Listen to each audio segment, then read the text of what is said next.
Bonsoir. La nuit s'installe doucement autour de vous. Une nuit propice au voyage intérieur, à l'exploration silencieuse de ce que nous sommes, loin des bruits du jour, loin des visages que nous portons. Installez-vous confortablement. Laissez votre respiration se faire plus lente, plus profonde. Sentez votre corps s'abandonner peu à peu contre le matelas, les tensions qui se relâchent une à une. Ce soir, nous allons cheminer ensemble dans un territoire étrange et familier à la fois, un territoire que nous habitons tous sans toujours le savoir, un espace aux frontières mouvantes, aux régions multiples, aux paysages changeants. Ce territoire, c'est celui du moi, non pas le moi simple et unifié que nous croyons être, mais le moi comme archipel, comme constellation, comme terre aux provinces secrètes. Car nous ne sommes pas un, nous sommes plusieurs, des voix qui murmurent, des visages qui se succèdent, des parts de nous-mêmes qui se côtoient sans toujours se reconnaître. Il y a celui que nous montrons au monde et celui que nous cachons. Il y a celui dont nous sommes fiers et celui que nous refusons de voir. Il y a celui qui agit et celui qui rêve, celui qui se souvient et celui qui oublie. Chaque région de notre être possède sa propre lumière, sa propre ombre, ses propres habitants. Ce voyage dans les régions cachées du moi sera long, paisible, semblable à une dérive lente dans les eaux calmes d'un lac nocturne. Laissez-vous porter par les mots, par les images, par le silence entre les phrases. Et si le sommeil vient vous chercher en chemin, accueillez-le sans résistance, car le sommeil aussi est une région du moi, un territoire où nous nous retrouvons chaque nuit. Le masque et le visage. Chaque matin, sans y penser vraiment, nous enfilons un masque. Non pas un masque physique, mais quelque chose de plus subtil, de plus ancien, une façade que nous construisons pour nous présenter au monde, pour être acceptés, pour appartenir. Carl Gustav Jung, le grand explorateur de l'âme humaine, donnait un nom à ce masque, la persona. Le mot vient du latin, il désignait autrefois les masques que portaient les acteurs de théâtre antiques, ces masques qui amplifiaient la voix, qui donnaient au personnage sa forme visible, sa présence sur scène. Et nous aussi, chaque jour, nous jouons un rôle, non pas par tromperie, mais par nécessité. La persona est le visage que nous choisissons de montrer, l'interface entre notre monde intérieur et le monde extérieur, le compromis que nous faisons avec la réalité sociale qui nous entoure. Elle est faite de nos diplômes, de notre profession, de notre rôle familial. Elle est cette image que nous cultivons, cette identité que nous endossons pour naviguer parmi les autres. Un médecin porte la persona du médecin, un parent celle du parent, un ami celle de l'ami, et nous glissons d'un masque à l'autre selon les contextes, avec une aisance qui nous échappe souvent. Ce masque n'est pas un mensonge, il est une adaptation, une manière de nous rendre présentables, de nous faire accepter de fonctionner dans un monde qui attend de nous certaines attitudes, certains comportements. Pensez à la personne que vous êtes au travail et à celle que vous êtes seule chez vous. Sont-elles exactement les mêmes? Probablement pas. Et c'est normal, nécessaire même. La société nous demande de tenir des rôles, de respecter des codes, de nous conformer à des attentes, et la persona est notre réponse à cette demande, notre manière de participer à la vie collective sans perdre complètement notre singularité. Mais Jung nous mettait en garde contre un danger subtil, celui de s'identifier à notre persona, de croire que nous sommes notre masque, de confondre le rôle et l'acteur. Quand cela arrive, quand nous oublions que nous portons un masque, nous devenons prisonniers de notre propre façade. Imaginez quelqu'un qui se définit entièrement par sa profession, qui ne sait plus qui il est en dehors de son titre, qui construit toute son identité sur son rôle social. Que se passe-t-il quand il perd ce travail, quand il prend sa retraite, quand le masque ne tient plus? Il se retrouve face à un vide vertigineux, car en dessous du masque, il n'a pas cultivé de visage propre. La persona dissimule quelque chose d'important. Elle nous fait croire à notre individualité, alors qu'en réalité, elle est souvent ce que nous avons de plus collectif, de plus conforme, de plus attendu. Nous croyons être uniques parce que nous portons tel nom, tel métier, tel statut, mais ces éléments sont précisément ceux que nous partageons avec d'autres, ceux qui nous rendent semblables plutôt que différents. Derrière la persona, derrière ce masque social nécessaire, se trouve un territoire plus vaste, plus complexe, plus authentique. Il y a celui que nous sommes vraiment, avec nos contradictions, nos failles, nos richesses cachées, celui que nous ne montrons qu'à de rares personnes, ou à personne du tout, parfois même pas à nous-mêmes. D'après ce que l'on sait, on peut supposer que la persona remplit une fonction vitale. Elle nous protège, elle facilite nos interactions, elle nous permet de fonctionner dans un monde social complexe. Mais elle ne doit pas devenir une prison, elle ne doit pas être confondue avec notre essence, car nous sommes bien plus que les rôles que nous jouons, bien plus que les masques que nous portons. La nuit est propice à retirer ces masques, à laisser tomber les façades, à rencontrer ce qui se cache dessous, non pour juger, mais simplement pour reconnaître. Qui êtes-vous quand personne ne vous regarde, quand aucun rôle ne vous est demandé, quand vous pouvez simplement être, sans attente, sans jugement, sans performance? Cette question n'appelle pas de réponse immédiate. Elle est une graine plantée dans le silence, qui germera peut-être dans vos rêves, dans vos réveils tranquilles, dans ces moments où vous vous surprenez vous-même.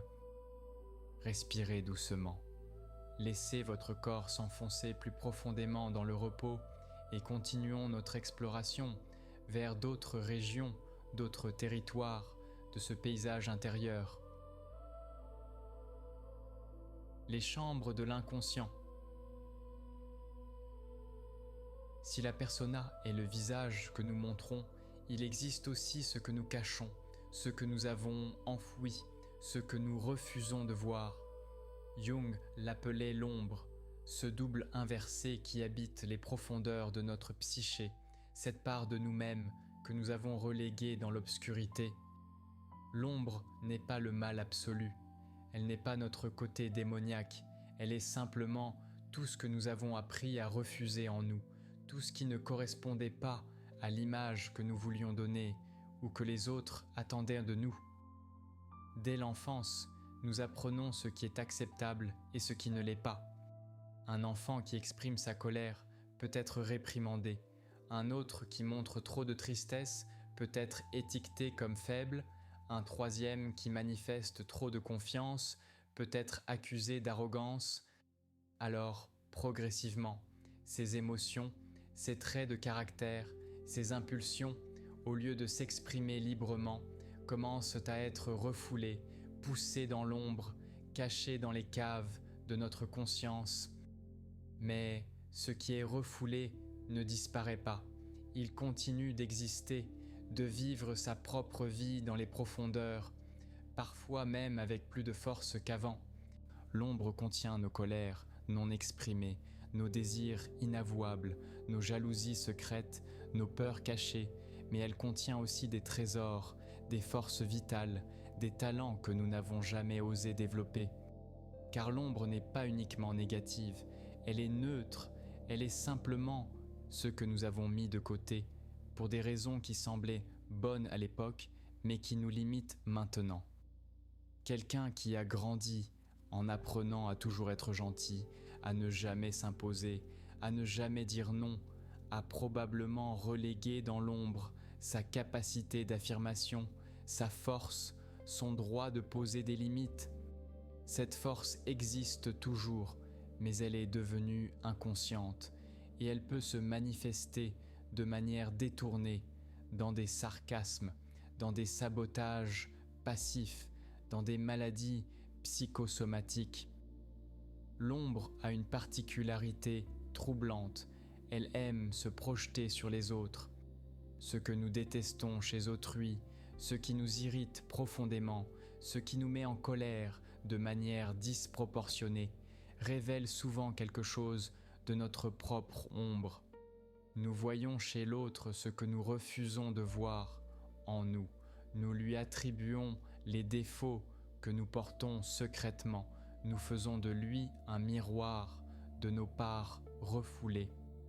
Ce mécanisme s'appelle la projection et il opère sans que nous en ayons conscience, transformant nos relations en théâtre où nous rejouons sans cesse nos conflits intérieurs. Jung racontait cette histoire, simple mais puissante, celle de la paille et de la poutre. Nous voyons la paille dans l'œil de notre voisin, mais nous ignorons la poutre dans le nôtre, nous jugeons l'autre avec sévérité, alors que nous devrions peut-être nous regarder nous-mêmes. Rencontrer son ombre n'est pas facile, c'est même l'un des voyages les plus difficiles que nous puissions entreprendre, car l'ombre résiste, elle préfère rester cachée, elle a peur d'être vue, d'être jugée, d'être rejetée à nouveau. Et notre moi conscient, notre ego, préfère souvent maintenir l'illusion de sa perfection, de sa bonté, de sa cohérence, plutôt que d'affronter ses contradictions. Pourtant, intégrer l'ombre est essentiel à notre équilibre. Cela ne signifie pas agir selon tous nos désirs refoulés, cela ne veut pas dire exprimer chaque impulsion, mais simplement reconnaître que ces parts existent, qu'elles font partie de nous, qu'elles ont quelque chose à nous dire. Quand nous acceptons notre ombre, quand nous cessons de la combattre, quelque chose d'étonnant se produit. Nous devenons plus entiers, plus authentiques, plus vivants. L'énergie qui était mobilisée pour refouler ces parts de nous-mêmes se libère et peut être utilisée pour créer, pour aimer, pour grandir. De plus, en reconnaissant notre propre ombre, nous devenons plus tolérants envers celle des autres, nous jugeons moins, nous comprenons mieux, nous acceptons la complexité humaine.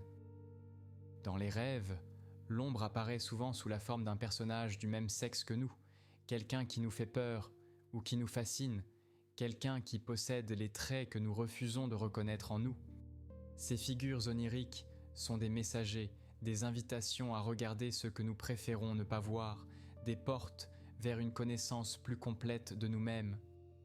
Jung affirmait qu'au bout du chemin, après avoir exploré l'ombre, après l'avoir intégrée, se trouve quelque chose de lumineux, le soi, cette instance profonde qui représente notre totalité, notre essence véritable. Mais avant d'atteindre cette lumière intérieure, il faut traverser l'obscurité, il faut accepter de descendre dans nos propres profondeurs, de rencontrer ce que nous avons relégué dans les caves de notre âme. Ce n'est pas un voyage à faire seul nécessairement. Parfois, un ami de confiance, un thérapeute, un groupe de parole peut nous accompagner, peut tenir la lumière pendant que nous explorons nos zones d'ombre. Mais c'est un voyage nécessaire, car une vie où nous fuyons constamment une partie de nous-mêmes est une vie diminuée, fatiguée, coupée de ses propres ressources. Laissez maintenant ces pensées se déposer en vous, comme une neige silencieuse, sans chercher à les analyser, simplement les laisser être, et continuons notre exploration vers d'autres territoires de ce paysage intérieur. Le théâtre intérieur. Si nous sommes constitués d'une persona, d'un moi conscient et d'une ombre, cela fait déjà plusieurs habitants dans notre maison intérieure. Mais les explorateurs de la psyché humaine ont découvert que nous sommes encore plus complexes, encore plus multiples que cela. Certains psychologues contemporains parlent des états du moi, ou des sous-personnalités, ou encore des parts intérieures, autant de façons de nommer cette multiplicité qui nous habite. Vous connaissez peut-être cette expérience, celle d'être tiraillé entre différentes voies intérieures. Une part de vous veut avancer, prendre des risques, oser, tandis qu'une autre préfère la sécurité, la prudence, le connu. Une part de vous est critique, sévère, exigeante, tandis qu'une autre est douce, compréhensive, indulgente. Une part de vous est enfantine, ludique, spontanée, tandis qu'une autre est adulte, responsable, raisonnable. Ces voix ne sont pas des hallucinations, elles ne signalent pas un trouble, elles sont simplement le reflet de notre richesse intérieure, de cette constellation d'aspects qui composent notre être. John et Helen Watkins, dans les années 1970, ont développé ce qu'il appelle la thérapie des états du moi.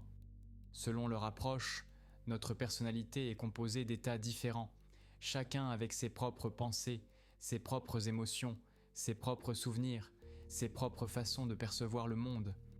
Ces états se sont formés au fil de notre vie, souvent en réponse à des situations spécifiques, des conflits, des traumatismes, des choix difficiles. Un enfant qui grandit dans un environnement imprévisible peut développer un état hyper vigilant, toujours en alerte, toujours prêt à détecter le danger. Un autre qui a dû se montrer fort trop tôt peut créer un état protecteur qui cache la vulnérabilité, qui fait barrage aux émotions. Un troisième qui n'a pas reçu assez d'amour peut garder en lui un état enfant assoiffé d'affection, qui cherche constamment l'approbation des autres.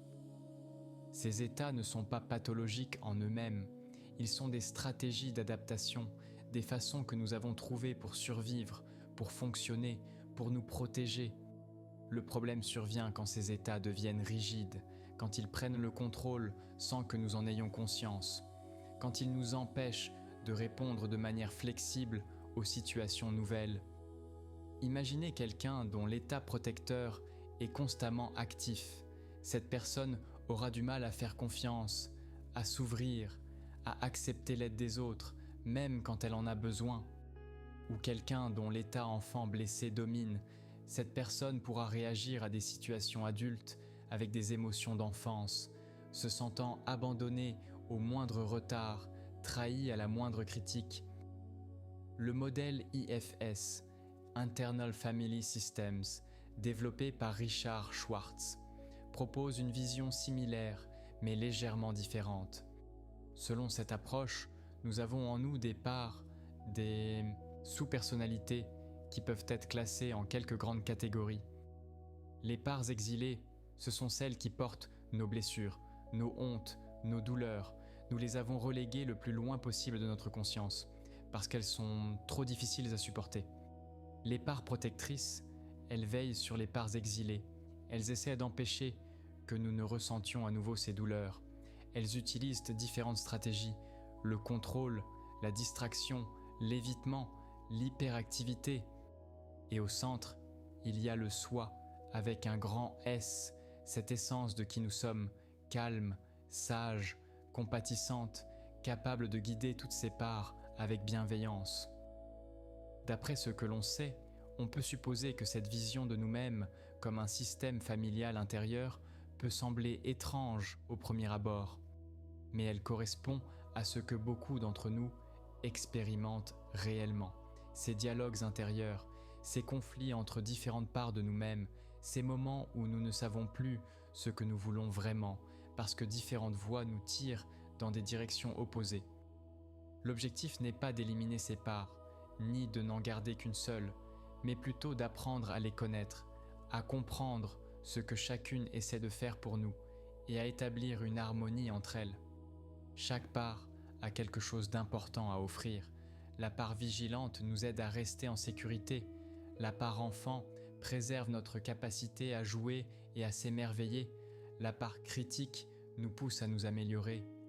Mais quand ces parts opèrent sans coordination, sans dialogue, elles peuvent entrer en conflit, nous épuiser, nous paralyser. Certaines traditions anciennes connaissaient déjà cette multiplicité. Les pratiques chamaniques parlent de récupération d'âme, l'idée que des parts de nous peuvent se dissocier suite à un traumatisme et qu'il faut les retrouver, les réintégrer. La psychologie jungienne évoque les complexes, ces ensembles autonomes de pensées et d'émotions qui se comportent presque comme des personnalités séparées. Même dans la vie quotidienne, nous reconnaissons intuitivement cette multiplicité quand nous disons une part de moi veut ceci, une autre veut cela, ou quand nous parlons de notre enfant intérieur, de notre critique intérieure. Ce qui est libérateur dans cette vision, c'est qu'elle nous permet de prendre du recul par rapport à nos réactions automatiques. Au lieu de dire « je suis en colère », Nous pouvons dire une part de « moi » est en colère. Cela crée un espace, une possibilité de choix, une distance qui nous permet de ne pas être complètement identifié à cette émotion. Nous pouvons alors dialoguer avec cette part, lui demander ce dont elle a besoin, pourquoi elle réagit ainsi, ce qu'elle essaie de protéger. Et souvent, quand nous écoutons vraiment nos parts intérieures, quand nous leur accordons de l'attention avec bienveillance, elles se calment, elles trouvent leur place, elles arrêtent de crier pour se faire entendre.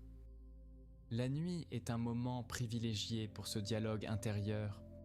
Dans le silence, dans l'obscurité, quand les masques du jour tombent, ces différentes voix peuvent se faire entendre plus clairement. Parfois dans nos rêves, où elles prennent forme de personnages, de situations, de symboles. Parfois dans cette période, entre veille et sommeil, où les pensées dérivent librement, où les parts habituellement silencieuses peuvent enfin s'exprimer. Laissez votre respiration vous ramener doucement au moment présent. Sentez le poids de votre corps contre le matelas et continuons notre voyage vers d'autres régions de ce territoire intérieur. Les couches profondes. Sous nos masques sociaux, sous nos états du moi personnel, sous nos ombres individuelles, Jung percevait l'existence de quelque chose de plus vaste encore.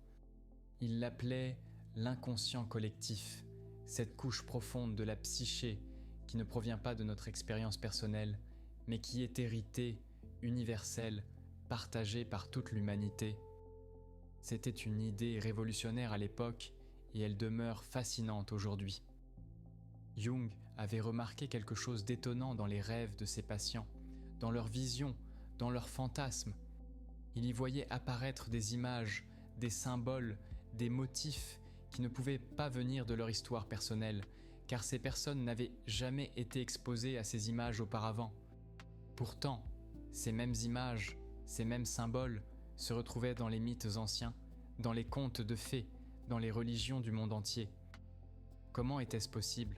Comment une personne qui n'avait jamais étudié la mythologie pouvait-elle rêver d'images qui ressemblaient étrangement à celles qu'on trouvait dans les textes sacrés de civilisations lointaines ? Jung en conclut qu'il devait exister une couche de l'inconscient qui transcende l'individu, un réservoir commun d'images, de thèmes, de patterns psychiques. Il appela ces patterns des archétypes. Les archétypes ne sont pas des images précises, mais plutôt des moules psychiques, des potentialités formatrices, des tendances à produire certains types de représentations. Pensez-y comme à des empreintes vides qui peuvent être remplies de contenus différents selon les cultures et les époques, mais qui conservent toujours la même structure fondamentale. L'archétype de la mère, par exemple, ne désigne pas une mère spécifique, mais l'idée universelle de la maternité, avec tout ce qu'elle évoque, le nourrissage, la protection, parfois aussi l'engloutissement, la dévoration. On retrouve cet archétype dans toutes les cultures, sous des formes variées, la déesse mère des civilisations anciennes, la Vierge Marie du christianisme, Kali en Inde, Isis en Égypte. Les détails changent, mais la structure reste, cette figure maternelle puissante qui donne la vie et qui peut aussi la reprendre. L'archétype du héros traverse lui aussi toutes les mythologies. Le jeune homme qui part en quête, qui affronte des épreuves, qui descend dans les profondeurs ou monte vers les hauteurs, qui combat un dragon ou un monstre, qui revient transformé. Cette histoire, nous la retrouvons chez Gilgamesh à Sumer, chez Héraclès en Grèce, chez Bouddha en Inde, chez le Christ dans le christianisme, chez les personnages des contes de fées. Et elle continue de résonner aujourd'hui dans nos films, nos romans, nos jeux vidéo, parce qu'elle touche quelque chose de profond en nous, quelque chose qui dépasse notre culture particulière. D'autres archétypes peuplent cet inconscient collectif. Le sage, le vieux sage, celui qui détient la connaissance et guide le héros, Merlin, Gandalf, Yoda, l'enfant divin, symbole de renouveau, d'innocence, de potentiel qu'on retrouve dans l'enfant Jésus, dans l'enfant Krishna, dans tous les récits de naissance miraculeuse. L'anima et l'animus, la part féminine dans la psyché masculine et la part masculine dans la psyché féminine, ces images intérieures de l'autre sexe qui influencent notre façon de nous relier aux autres. Et l'archétype du soi, le plus central, le plus important selon Jung. Le soi, avec un grand S, représente la totalité de la psyché, le centre organisateur de notre être, la destination du processus que Jung appelait individuation. Le soi n'est pas le moi, le petit moi de notre conscience ordinaire, mais quelque chose de plus vaste, qui englobe à la fois le conscient et l'inconscient, qui représente ce que nous pouvons devenir quand toutes nos parts sont intégrées. Dans les rêves et les visions, le soi apparaît souvent sous forme de mandala, ces figures circulaires qui symbolisent la totalité, l'harmonie, l'équilibre. On les retrouve dans toutes les traditions spirituelles, les roses des cathédrales gothiques, les mandalas tibétains, les crop-circles qui fascinent notre imaginaire moderne. D'après ce que l'on sait, on peut supposer que cette théorie de l'inconscient collectif reste débattue. Certains chercheurs pensent que ces similitudes entre cultures s'expliquent autrement, par des contacts historiques, par des structures cérébrales communes qui produisent des symboles similaires, par des expériences humaines universelles qui se traduisent en images comparables, mais que l'inconscient collectif soit une réalité métaphysique ou simplement une métaphore utile, l'idée reste puissante. Elle nous rappelle que nous ne sommes pas des îles isolées, que nous participons à quelque chose de plus grand que nous, que nos rêves, nos mythes, nos quêtes personnelles s'inscrivent dans des patterns anciens, universels. Cette couche profonde de la psyché est comme un océan souterrain. À la surface, nous sommes tous différents, avec nos histoires personnelles, nos cultures spécifiques, nos expériences uniques.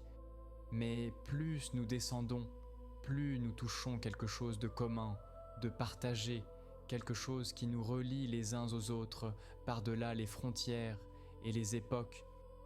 Les grands mythes, les contes universels, les symboles qui traversent les siècles ne sont pas de simples divertissements, ce sont des cartes, des guides, des reflets de notre structure psychique profonde. Quand nous sommes touchés par un mythe, quand un conte résonne en nous, quand un symbole nous fascine, c'est peut-être parce qu'il active en nous un archétype, qu'il entre en résonance avec ces structures anciennes de notre psyché. Et cette connexion à l'inconscient collectif n'est pas seulement intellectuelle, elle est aussi une source de créativité, d'inspiration, de sens. Les artistes, les poètes, les visionnaires puisent souvent dans ces profondeurs, même sans le savoir, et ramènent à la surface des images qui parlent à tous, parce qu'elles touchent cette couche universelle.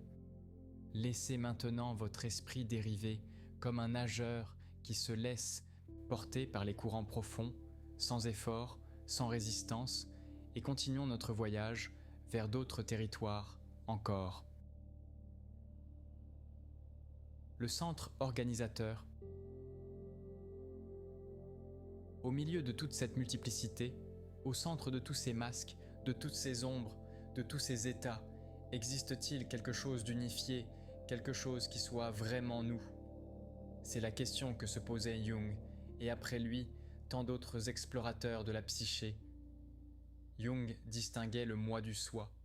Le moi, c'est notre conscience ordinaire, ce que nous expérimentons comme notre identité, notre sentiment d'exister comme personne séparée, c'est la partie consciente de notre psyché. Le soi, avec un grand S, est quelque chose de plus vaste, c'est la totalité de notre être, conscient et inconscient, connu et inconnu, manifesté et potentiel. Le soi est à la fois le centre et la circonférence de notre psyché. Il est ce vers quoi nous tendons, la réalisation complète de ce que nous sommes. Imaginez le moi comme la partie émergée d'un iceberg. C'est ce que nous voyons, ce dont nous sommes conscients, notre identité quotidienne, nos pensées, nos décisions, notre volonté. Le soi serait l'iceberg entier, incluant les immenses profondeurs immergées, incluant tout ce que nous ne connaissons pas encore de nous-mêmes, tout notre potentiel non réalisé. Le soi n'est pas quelque chose que nous créons, c'est quelque chose que nous découvrons, quelque chose qui était déjà là, attendant d'être reconnu. Jung appelait individuation le processus par lequel nous nous rapprochons du soi. Ce n'est pas individualisation, ce n'est pas devenir égocentrique ou séparé des autres. C'est au contraire devenir indivisible, devenir entier, intégrer toutes nos parts, conscientes et inconscientes, lumineuses et sombres, personnelles et collectives. C'est un voyage qui dure toute une vie et qui passe par plusieurs étapes. Au début, nous nous identifions à notre persona, nous croyons être nos masques sociaux, nous pensons que notre identité réside dans nos rôles, notre statut, notre apparence. Puis, si nous sommes attentifs, nous commençons à sentir que quelque chose manque, que cette identité est trop étroite, qu'elle ne contient pas toute notre réalité. C'est souvent vers le milieu de la vie que cette crise survient. Jung parlait du tournant de l'existence. Ce moment où les buts qui nous animèrent jusque-là ne suffisent plus, où nous cherchons un sens plus profond. Alors commence la confrontation avec l'ombre, avec tout ce que nous avons refoulé, cette partie difficile mais nécessaire du voyage. Puis vient la rencontre avec l'anima ou l'animus, ces images intérieures de l'autre qui nous complètent, qui représentent les qualités que nous devons intégrer pour devenir complets. Et petit à petit, à travers ces rencontres, ces intégrations, ces prises de conscience, nous nous rapprochons du soi. Le soi possède des qualités particulières.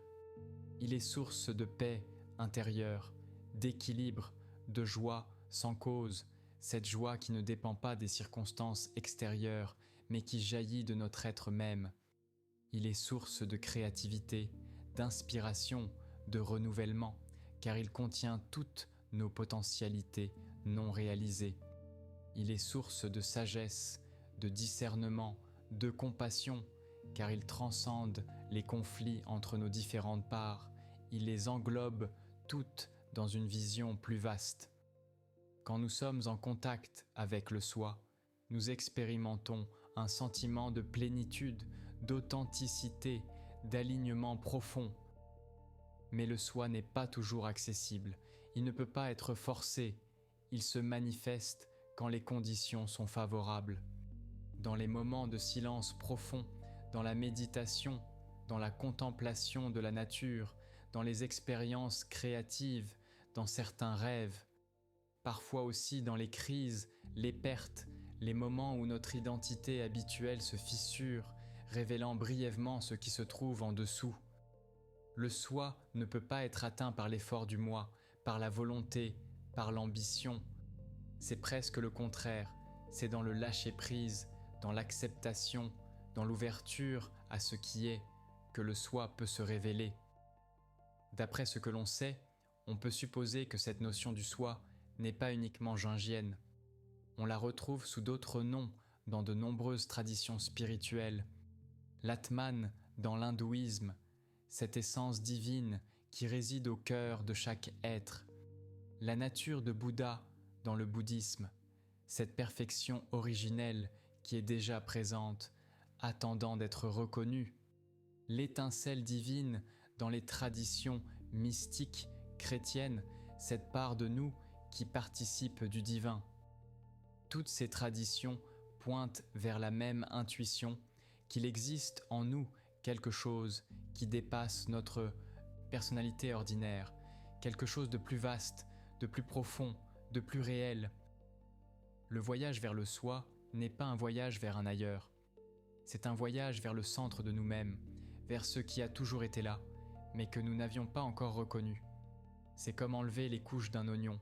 Chaque couche retirée nous rapproche du cœur, jusqu'à ce qu'il ne reste plus rien à retirer, plus rien à ajouter, juste l'essence simple et lumineuse de ce que nous sommes. Et dans cette simplicité, dans cette nudité essentielle, il n'y a plus de division entre moi et le monde, entre soi et les autres, entre l'intérieur et l'extérieur. Il y a juste la présence, l'être, la vie qui coule à travers nous, qui est nous. Respirez doucement, sentez cette vie en vous, ce souffle qui va et vient, cette conscience qui observe, et laissez-nous glisser vers la suite de notre voyage. Les frontières mouvantes. Dans cette cartographie intérieure que nous explorons ensemble, il existe des zones particulières, des territoires de transition, des espaces où les frontières entre différentes régions deviennent floues. Car notre psyché n'est pas un ensemble de compartiments rigides, c'est plutôt un paysage fluide où les régions se mêlent, s'interpénètrent, se transforment l'une en l'autre. Pensez à la limite entre la conscience et l'inconscient. Cette frontière n'est pas une ligne nette, c'est plutôt une zone crépusculaire, un entre-deux où certaines choses sont à moitié conscientes, à moitié cachées. Freud appelait cette zone le préconscient, ce qui n'est pas actuellement dans la conscience, mais qui peut y accéder facilement, comme un souvenir que nous pouvons rappeler à volonté. Mais il y a aussi des contenus qui oscillent, qui émergent brièvement à la conscience, puis replongent dans l'inconscient, comme des poissons qui viennent à la surface de l'eau avant de redescendre dans les profondeurs. Ces moments de passage sont précieux, ils nous offrent des aperçus sur ce qui se passe sous la surface. Un lapsus, un acte manqué, une association d'idées inattendues, un rêve qui persiste au réveil, ce sont tous des messagers venus de ces zones frontières. De même, la frontière entre persona et authenticité n'est pas toujours claire. Parfois, nous portons un masque si longtemps qu'il commence à fusionner avec notre visage. Nous ne savons plus très bien ce qui est rôle et ce qui est réel. Une mère qui a consacré 20 ans à élever ses enfants, est-elle encore elle-même au-delà de son rôle maternel, ou ce rôle est-il devenu une partie authentique de qui elle est? Un artiste qui vit pour son art, porte-t-il encore un masque d'artiste, ou est-il devenu cet art? Ces questions n'ont pas de réponse simple, car l'identité est fluide, changeante, contextuelle. Il y a aussi cette zone particulière entre l'ombre personnelle et l'ombre collective. Notre ombre individuelle, ce que nous avons personnellement refoulé, se mêle parfois aux ombres culturelles, au refoulement collectif de notre société. Dans certaines cultures, exprimer ses émotions ouvertement est encouragé. Dans d'autres, c'est considéré comme une faiblesse. Alors toute une société peut développer une ombre émotionnelle collective. De même, certaines époques refoulent la sexualité, d'autres l'agressivité, d'autres encore la vulnérabilité, créant des ombres collectives qui se transmettent de génération en génération. Quand nous faisons le travail de reconnaître notre ombre personnelle, nous touchons parfois ces couches plus profondes, ces refoulements qui ne sont pas seulement les nôtres, mais ceux de notre famille, de notre culture, de notre époque. Et puis il y a cette zone mystérieuse entre le moi et le soi. Le petit moi, notre conscience ordinaire, et le grand soi, notre totalité profonde, ne sont pas complètement séparés. Ils existent sur un continuum. Certains moments de notre vie, nous sommes plus proches du moi, identifiés à notre personnalité, à nos désirs, à nos peurs, à nos ambitions. D'autres moments, quelque chose s'ouvre et nous touchons brièvement le soi, cette dimension plus vaste, plus paisible, plus sage. Dans la méditation profonde, dans certaines expériences de nature, dans les moments de création artistique, dans l'amour, dans la contemplation. Ces expériences ne durent généralement pas. Nous revenons à notre moi ordinaire, mais quelque chose a changé. Nous avons entrevu autre chose, une autre possibilité d'être. D'après ce que l'on sait, on peut supposer que ces zones de transition sont peut-être les plus importantes de notre géographie intérieure. car c'est là que se produit le changement, la transformation, l'intégration. Ce n'est pas dans les zones bien définies, mais dans les frontières floues, dans les passages, dans les entre-deux, que nous grandissons vraiment. Quand une part de notre ombre commence à émerger à la conscience, elle traverse ces zones crépusculaires, ni complètement inconscientes, ni complètement conscientes. C'est un moment délicat, fragile. Si nous la repoussons trop vite, elle retourne dans l'ombre. Si nous l'accueillons avec trop d'intensité, nous risquons d'être submergés. Il faut une attention délicate, patiente, pour accompagner ces émergences. De même, quand nous commençons à nous désidentifier de notre persona, à réaliser que nous sommes plus que nos rôles, nous traversons une zone inconfortable. Nous ne sommes plus complètement identifiés au masque, mais nous n'avons pas encore trouvé une nouvelle identité plus authentique. C'est ce que certains appellent la crise identitaire, mais c'est aussi une opportunité, un passage nécessaire vers quelque chose de plus vrai. Ces zones de transition nous apprennent quelque chose d'important sur la nature du changement psychologique. Le changement n'est pas un saut d'un état à un autre, c'est un processus graduel, un glissement, une métamorphose lente. Comme une chenille qui devient papillon, il y a une phase chrysalide où l'ancienne forme se dissout sans que la nouvelle soit encore formée, une phase de confusion créative, de chaos fertile. Si nous pouvons tolérer cette incertitude, cette ambiguïté, nous permettons à quelque chose de nouveau d'émerger. La nuit elle-même est une zone de transition, entre le jour et le jour suivant, entre la veille et le sommeil, entre la conscience et l'inconscient. C'est pourquoi la nuit a toujours été considérée comme un moment privilégié pour la transformation, pour les révélations, pour les rencontres avec des parts cachées de nous-mêmes. Dans l'obscurité, les frontières s'assouplissent, les défenses se relâchent, ce qui était séparé commence à communiquer. Le moi conscient et l'inconscient dialoguent dans les rêves, la persona tombe et nous rencontrons notre visage nu. L'ombre sort de sa cachette et nous murmure ses secrets. C'est pour cela que tant de traditions spirituelles valorisent la pratique nocturne, la méditation avant l'aube, les vigiles, les moments où le voile entre les mondes est plus mince. Laissez-vous maintenant habiter ces zones de transition, ces espaces flous, ces frontières poreuses. Vous êtes vous-même dans une zone de transition en ce moment, entre veille et sommeil, entre pensée et rêve, entre conscience et abandon. C'est un espace précieux, fertile, où beaucoup de choses peuvent se dénouer, se réorganiser, se transformer.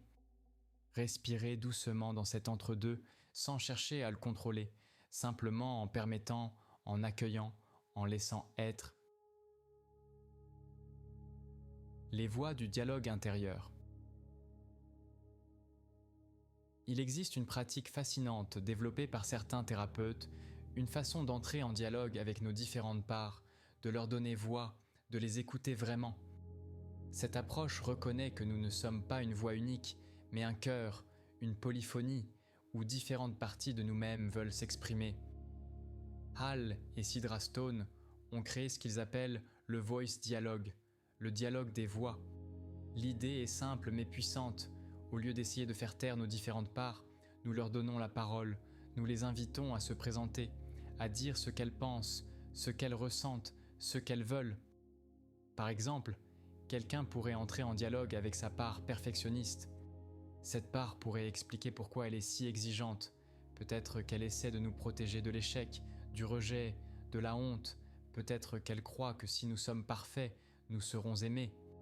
Puis nous pourrions dialoguer avec la part qui est fatiguée de cette exigence constante, celle qui veut juste se reposer, être imparfaite, accepter ses limites. En donnant voix aux deux parts, en les écoutant sans jugement, nous commençons à comprendre leurs fonctions, leurs intentions positives, même si leurs méthodes ne sont pas toujours utiles. Cette approche nous aide à prendre du recul. Au lieu d'être identifié à une part particulière, Au lieu de dire « je suis perfectionniste », nous pouvons dire « une part de moi est perfectionniste et une autre part veut se reposer ». Cette distinction crée de l'espace, de la liberté. Nous ne sommes ni l'une ni l'autre de ces parts.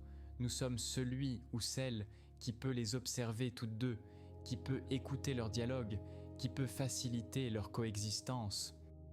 C'est ce que certains appellent le témoin intérieur, ou le soi avec un grand S, cette présence consciente qui peut accueillir toutes nos parts sans s'identifier à aucune.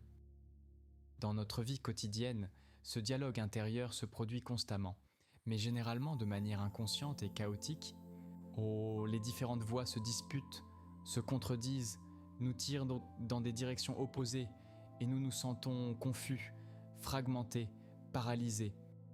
Mais quand nous apprenons à reconnaître ces voix, à les nommer, à comprendre ce que chacune essaie de faire pour nous, le chaos devient un dialogue, la cacophonie devient harmonie.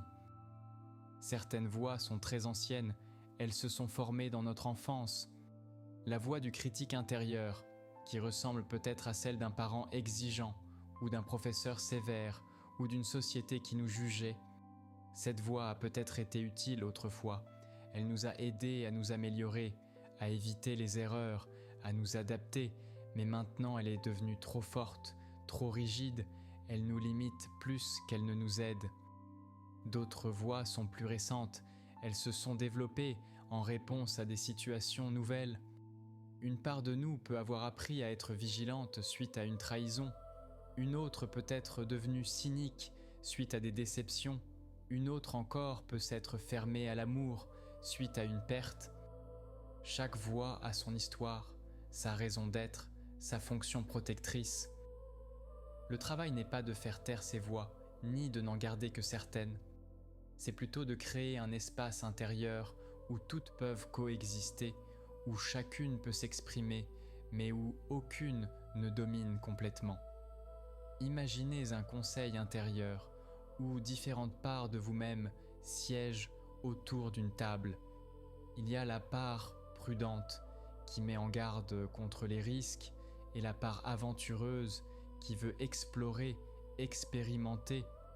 Il y a la part qui veut plaire aux autres et la part qui veut affirmer ses propres besoins. Il y a la part blessée qui a besoin de réconfort et la part forte qui veut surmonter.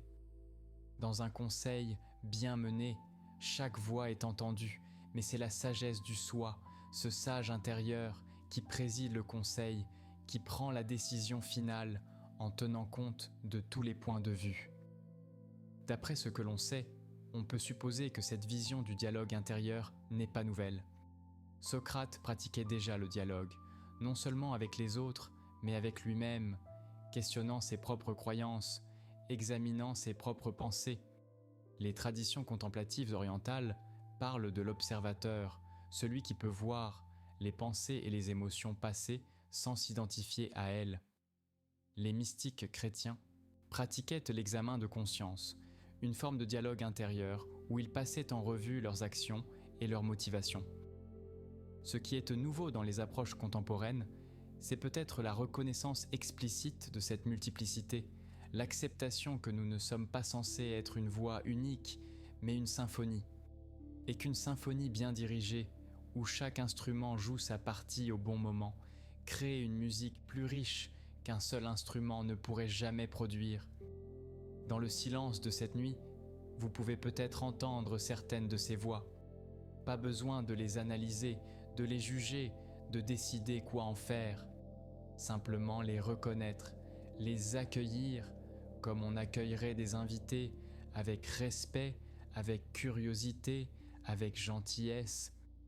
Chacune a quelque chose à vous dire, chacune porte une sagesse, même si cette sagesse est parfois mal exprimée, même si la méthode n'est pas toujours appropriée. Et au centre de toutes ces voix, il y a vous, cette présence tranquille qui peut les écouter toutes sans être submergée par aucune. Cette présence est votre véritable demeure, votre point d'ancrage, votre refuge. Respirez dans cette présence, reposez-vous dans cette conscience qui observe, et laissons le dialogue se poursuivre doucement dans les profondeurs du sommeil. Le retour à la simplicité. Après avoir exploré tant de régions, tant de concepts, tant de divisions de notre être intérieur, il est temps de revenir à quelque chose de plus simple. Car au-delà de toutes ces cartes, de tous ces modèles, de toutes ces théories, il y a l'expérience directe, immédiate de ce que nous sommes. En ce moment, maintenant, qui êtes-vous ? Pas votre nom, pas votre rôle, pas vos pensées sur vous-même, mais cette présence consciente qui est ici, qui respire, qui perçoit, qui existe. Cette présence n'a pas besoin d'être analysée, comprise, cartographiée. Elle est simplement, elle est. Toutes les régions que nous avons explorées, persona, ombre, état du moi, inconscient collectif, soi, sont des façons de parler de cette présence unique, de ces différentes facettes, de ces différentes expressions. Mais la présence elle-même est une, indivisible, complète. C'est comme l'océan. Nous pouvons parler de vagues, de courants, de profondeur, de surface, de zones, chacune avec ses caractéristiques. Mais finalement, c'est le même océan, la même eau, le même mouvement continu. De même, nous pouvons parler de différentes parts de nous-mêmes, mais c'est toujours le même vous, la même conscience, le même être. Cette reconnaissance de notre unité fondamentale, au-delà de notre multiplicité apparente, apporte une profonde paix. Nous n'avons plus besoin de nous battre contre nous-mêmes, de rejeter certaines parts, de nier notre complexité. Nous pouvons simplement être dans toute notre richesse, dans toute notre contradiction, dans toute notre humanité, et dans cet être simple, dans cette présence, sans effort, quelque chose se détend. Le voyage que nous avons fait ensemble ce soir n'est pas une fin, c'est un commencement, une invitation à rester curieux de vous-même, à continuer d'explorer, à rester ouvert aux surprises que vous pourriez vous réserver. Car vous n'avez jamais fini de vous découvrir, il y a toujours de nouvelles profondeurs à explorer, de nouvelles facettes à reconnaître, de nouvelles intégrations à accomplir. Mais tout cela peut se faire avec douceur, avec patience, avec bienveillance envers vous-même. Pas besoin de forcer, de presser, de vous juger parce que vous n'êtes pas encore où vous pensez devoir être. Le chemin se fait en marchant et chaque pas est exactement le bon pas. Même les pas qui semblent aller dans la mauvaise direction, même les moments où vous semblez reculer. Tout fait partie du processus, tout a sa place, tout contribue à ce mouvement mystérieux par lequel nous devenons progressivement qui nous sommes vraiment. Maintenant, laissez tous ces mots se dissoudre, laissez les concepts, les idées, les cartes s'effacer comme des dessins dans le sable quand la vague arrive, et reposez-vous simplement dans cette présence que vous êtes, dans ce mystère vivant, dans cette conscience paisible qui a toujours été là, qui sera toujours là. Votre corps s'enfonce maintenant profondément dans le repos, votre respiration devient de plus en plus lente, de plus en plus subtile. Les pensées s'espacent, les images se font plus floues, le sommeil vous accueille dans ses bras doux. Et dans ce sommeil, peut-être que toutes ces régions de votre être que nous avons visitées continueront leur dialogue silencieux, leur danse nocturne, leur travail d'harmonisation. Peut-être que demain, au réveil, quelque chose aura subtilement changé, une compréhension nouvelle, une acceptation plus profonde, une paix plus grande. Ou peut-être pas, et c'est bien aussi, car les graines plantées ce soir germeront en leur temps, à leur rythme, sans que vous ayez besoin d'y penser. Dormez maintenant, profondément, paisiblement, entouré par toute la richesse de votre être, porté par toutes vos parts, veillez par cette présence sage qui sait le chemin, et que vos rêves soient doux, peuplés de rencontres bienveillantes avec vous-même, de découvertes lumineuses, de réconciliations profondes. Les régions cachées du moi vous accompagnent dans le sommeil, non comme des territoires étrangers à conquérir, mais comme des parties de votre maison que vous apprenez doucement à habiter pleinement. Si ce voyage à travers les régions cachées du moi vous a apaisé, si ces cartographies intérieures vous ont accompagné doucement, vous pouvez soutenir la chaîne en vous abonnant à Sommeil et Savoir. Maintenant, laissez votre esprit dériver, laissez les images de ces territoires intérieurs, de ces multiples visages, de ces profondeurs insondables se mêler à vos rêves. Dormez paisiblement, entouré par la richesse de votre propre être, bercé par la multiplicité qui vous habite, et que vos rêves vous emmènent dans ces lieux où vous vous rencontrez vraiment, où les masques tombent, où l'ombre et la lumière dansent ensemble, où toutes vos parts se rejoignent dans l'harmonie silencieuse du soi. Bonne nuit,